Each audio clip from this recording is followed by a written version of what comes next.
Welcome back, everybody. Alex Iglesia here with another Wake Up Epic. Specifically, we're looking at freedom and the transformation of victimization. If you're into the gene keys in human design, we're looking at the 55th human design gate and gene key and the 55th hexagram in the I Ching. Now, the reason we want to do that is because we can tap into the embodied story because we know what the hexagram is, the bottom trigram and the top trigram. But first, a brief story. I remember a long time ago, well over a decade ago, my mother was having a hard time in her marriage with my father. This was back in California where I grew up. And I remember visiting and pleading with her, like, no, you've got to believe that you can be free within the marriage. You've got to be able to find your dreams within the relationship. Because it wasn't an abusive or challenging relationship in that way, but it was challenging on a lot of levels, especially at a personal level, to feel free and have permission to do what she desired to do. Now, I know a lot of couples and people in relationship or people in work or people in any kind of relationship can often feel trapped. And so I think this particular experience here will shed some really interesting light. Because when we look at the hexagram, we compare that to what we might think of as freedom, they're different. So here we go. If we start off by looking at the top of the hexagram, we've got a movement pattern that in UZAZU, the mind-body method of embodied intelligence, is called bridge. So step forward, sink down, draw your arms out, come narrow. The idea here is if you said, hey, Alex, can we have a conversation? I go, yeah, I'm here for you. Let's connect, talk to me. If you said, Alex, can we have a conversation? I'm struggling with some things. I might not want to go, sure, let me talk about me for a few minutes. Or let me show you what I did. So we're going to use this bridge to invoke and evoke a mind-body state, to slow ourselves down enough to say, hey, do I have the ability to connect with you and to form this relationship? So bridge being the top trigram is our context. We're in relationship. And we could choose, what's the relationship I have with the earth? What's the relationship I have with my spouse? What's the relationship I have with work? Okay, do you get the idea? We can bridge this relationship with empathy with anything that's important. Okay, that's the context. Now, what are we doing in that context? We are fielding yang, yin, yang, forward, down, wide. So in bridge, we were forward, down, narrow. In field, we're forward, down, wide. What is this? Well, ideally, this is the state of being interested in things and being out here in the world exploring. You can get a feel how that's different from, let's say, back up, coming to pillar. This is about you. You're not moving, you're static, and you're an agent in life. You're active, you're motivated to do something. I can do something, but you're not necessarily out there in the world doing the exploration. So the related, helpful body-mind states to go back and forth between, but in field, we're interested here in this sense of, I'm interested. So what's the embodied story of the 55? In this world of connection, or in this relationship, I have the freedom to be interested. It's something as simple as that. In this relationship, I have the freedom to be interested. To be more specific, I have the width. I can take up some space, some width, to have perspective, to be interested, to follow the curiosity. The whole story then is, in this relationship, I'm allowed to be interested and I can bring the fruits of that back to this relationship. Context, part, back to the whole. And it's a really wonderful way to practice and evolve the energy inside yourself from the 55th hexagram, gene key, and gate. Now, we've got the words of victimization, freedom, and freedom. So what happens if I think I'm trapped and stuck in this relationship and this is not a happy context? Whether it's thoughts, emotions, dramas, challenges, maybe the person did something, maybe I did something. There's an offness to this. And then, what's it like to try to be interested in things? And how's it going to work to bring the fruits of that interest back to this relationship?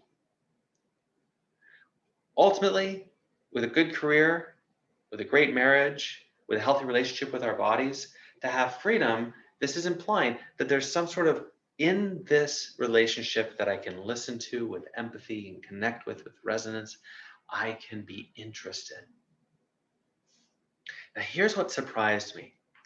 A lot of times, especially in the United States, we think of freedom as, I have the freedom to do what I want. I have the freedom. And it's this strong, agentic, I'm going to kick ass and take names kind of an attitude.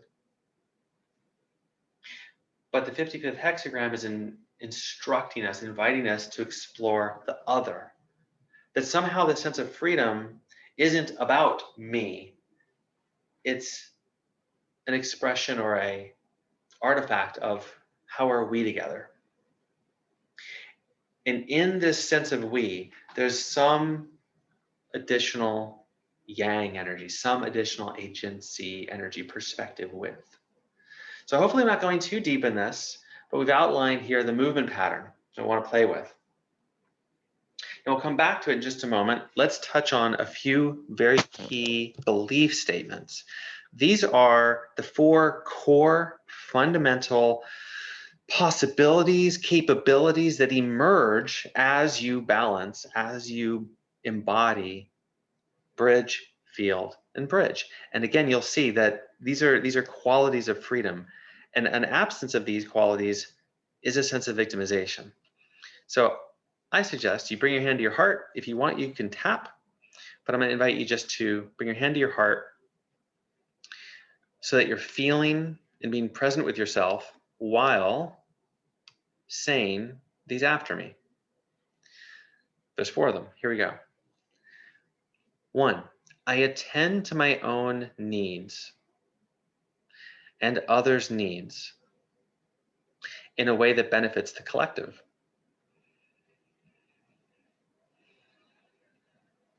Number 2, I practice empathy to build a culture that works for everyone.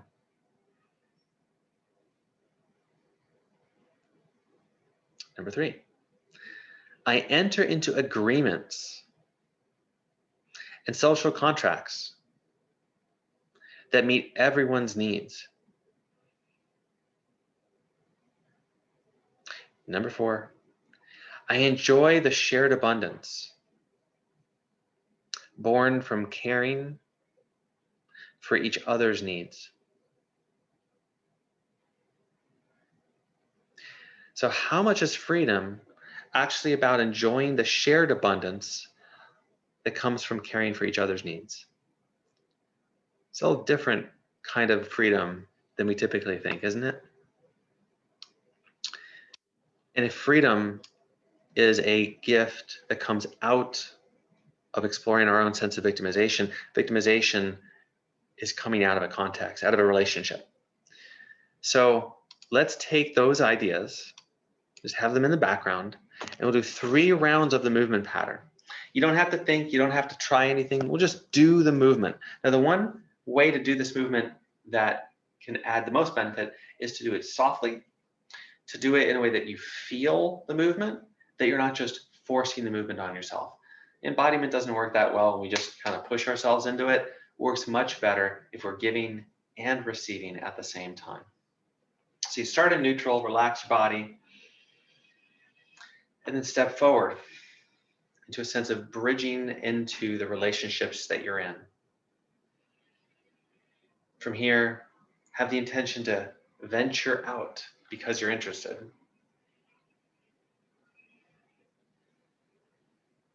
Find something in the space that you're interested in. Just let your attention go there. And then bridge. Round 2. Find something in the environment that you're interested in.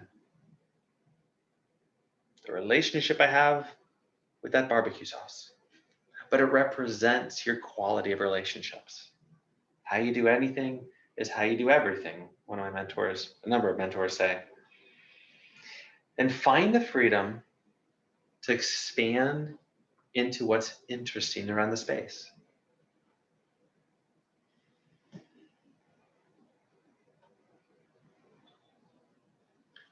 And then come back to that original bridge.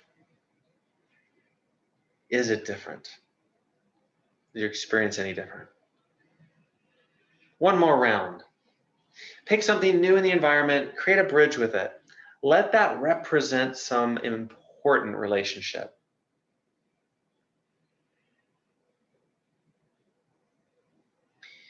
And then find the freedom to find the field, to find and explore what's interesting. What else, including that, is most fascinating? That gives you more perspective, more possibilities.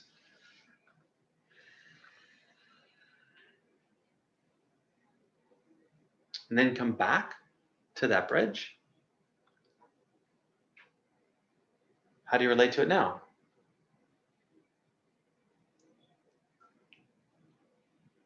Let that practice go, come to neutral, shake it out a bit. Great job. So what is freedom to you? And how is it showing up? And how can it show up? And we're always intertwined in some relationship. And one of the greatest relationships we have is with ourselves. So can you have the relationship you really want with yourself and have the freedom to follow your heart, do what's interesting, bring it back to yourself so you have so much to share for others? Thanks for being epic. See you on the next experience.